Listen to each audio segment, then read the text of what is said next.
3 কেজির বেশি লাগবে এটা ফেরে একটা রান থেকে ভালো দেখে দেবে।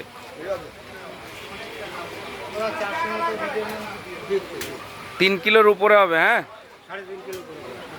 না না 3 কিলো। আর দেখি আগে মালটা ভালো করে কাটুক, মাল দেখে একদম সুন্দর দেখে দেবে। ওর বিছাড়া কাকা যেভাবে বলে গেছে যে ওইখান থেকে নিলাম না, এখানে কোয়ালিটিটা ভালো দেয়, আমার ওই লোকের সাথে সম্পর্ক আলাদা রকম। বলে বাবু তোমার চিন্তা করতে হবে না,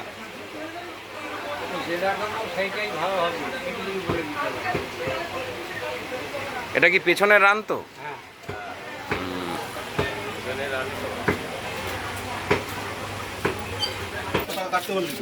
এখানে আবার যা রুই মাছ নিচ্ছে না, এটা কত? 270 টাকা। এইটাও 270 টাকা। 270 টাকা 200 গ্রাম দিছি না? 200 গ্রাম 70 টাকা।